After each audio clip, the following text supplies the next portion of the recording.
৩০ বছরের বেহাল রাস্তা নিজ উদ্যোগে সংস্কার করলেন তরুণ চেয়ারম্যান পদপ্রার্থী সাকিব হাসান। কুমিল্লার দেবিদ্বার উপজেলার গুনাইঘর দক্ষিণ ইউনিয়নের হাপুরখাড়া গ্রামে ৩০ বছরেও কোনো উন্নয়নের ছোঁয়া লাগেনি। এমন বেহাল কাঁচা রাস্তাটি নিজ উদ্যোগে ও অর্থায়নে ইট দিয়ে সংস্কার করে দিলেন ওই ইউনিয়নের পদ্মকোট গ্রামের সন্তান তরুণ যুবক সাকিব হাসান। কথায় আছে, যুবকেরা এগিয়ে আসলে এগিয়ে যাবে দেশ। তেমনই একজন যুবক সাকিব হাসান। দীর্ঘদিন ধরে নিজ ইউনিয়নের জনগণের সেবা করে যাচ্ছেন তিনি। নিজ অর্থায়নে করেন সমাজসেবা, মানব সেবা, রাস্তাঘাট মেরামত, সড়কের বেহাল দশা ও খানাখন্দ সংস্কার, মাদক বিরোধী আন্দোলন। জনগণের জন্য তাহার মানবিক কাজগুলো দেখে ওই গ্রামের বাসিন্দারা রাস্তাটি মেরামত করার অনুরোধ করেন। তারই ধারাবাহিকতায় মঙ্গলবার ৪ আগস্ট নিজ ইউনিয়নের হাপুরখাড়া গ্রামের বেহাল রাস্তাটি একঝাঁক যুবক নিয়ে ইট দ্বারা সংস্কার করেন। ৩০ বছরের ভোগান্তির অবসান পেয়ে স্থানীয়রা বলেন, প্রায় আজকে ৪০ বছর আগে এই রাস্তাটা করছে। এমনকি তো চেয়ারম্যান কত কথা দিয়ে গেছে আমরারে, মেম্বরগণ চেয়ারম্যানগণ আমরা অনেক কথা দিছে এই রাস্তার, কিন্তু আমরা কোনো সময় বাস্তবায়ন করে নাই। খুব অবহেলিত এই জায়গা, জমলে আত্মীয় স্বজন আসে না, তারা অনেক বেশি বিপদ হইলে একটা মানুষ মারা গেলে গেতে হইলে আসবো।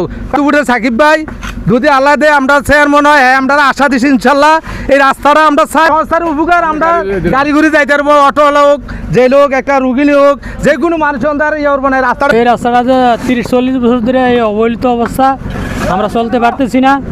এখন সাকিবের উদ্যোগে মোটামুটি এখন রাস্তার এই ইট কংক্রিট হালাইতে আছে, তখন মোটামুটি আমরা চলতে পারতেছি। এখন ভবিষ্যতে এই ধরনের সাকিবের মতো লোক আমাদের ভবিষ্যতে দরকার। রাস্তাটা আজ যা ৪০ বছর ধরে কোনো হাইমা ওজন নাই, কিছু নাই। পদ্মকোটা সাকিব ভাই আমরা বার করছি, বার করার পরে ভাই আমাদের রাস্তাঘাটের অবস্থা খারাপ, আমরা একটু মেরামত করে দেন।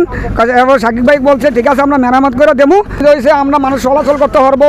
এবারে সব দিকে আমরা ভালো হয়েছে। একটা প্রায় ৩০ বছর ধরে দেখতেছি যে এই রাস্তার কোনো সংস্কার হইতেছে না, রাস্তার কোনো কাজ হইতেছে না।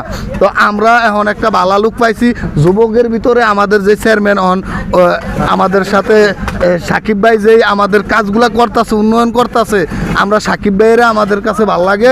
তো আমরা এই ভবিষ্যতে আমাদের চেয়ারম্যান হিসাবে, ভবিষ্যৎ চেয়ারম্যান হিসাবে সাকিব ভাইরে আমরা দেই। আসসালামু আলাইকুম। আমি একজন তরুণ, সেই তরুণ হিসেবে আমি চাই প্রত্যেকটা গ্রামে গ্রামে গিয়ে আমি যেই সমস্যাগুলো আছে জনগণের, সেই সমস্যাগুলো সমাধান করার জন্য আজকে আমি হাবুরখাড়া গ্রামে এখানে আসছি। এখানে হাবুরখাড়া পশ্চিম পাড়া, দীর্ঘ ৩০ বছর ধরে এই রাস্তার বেহাল অবস্থা। এখান দিয়ে রাজা মেহের কলেজের অনেক শিক্ষার্থী এখান দিয়ে যাতায়াত করে, কিন্তু বর্তমানে রাস্তার সমস্যার কারণে এখান দিয়ে কিন্তু যাতায়াত করতে পারে না। আর এদিক দিয়ে অনেক আমাদের হাবুরখাড়ার মা বোনেরা এখান দিয়ে অনেক সময় চলাফেরা করতে পারে না। গাড়ি না চলাচলের কারণে অনেক সময় গ্রামের ক্ষোভ বা গ্রামের কাছ থেকে জানতে পারলাম যে মহিলারা ঠিকমতো চিকিৎসা নিতে পারে না, তাদের প্রেগনেন্সি অবস্থা ঠিকভাবে যাতায়াত করতে পারে না, পালং দিয়ে হোক, ভ্যান দিয়ে হোক, কাঁধে করে হোক, এভাবে নিতে হয়। তো আমি চাই জনসাধারণের পক্ষে কাজ করতে। আমি এখানে চেয়ারম্যান হওয়ার জন্য আসি নাই, আমি আছি এখানে একটা কর্মী হিসাবে। সেই কর্মী হিসাবে দিক থেকে জনগণ আমাকে বলছে যে আমি যেন একজন চেয়ারম্যান হিসাবে আমাকে চায়। তো আমি চেয়ারম্যান হওয়ার যোগ্য কিনা এটা সাধারণ জনগণ বলবে।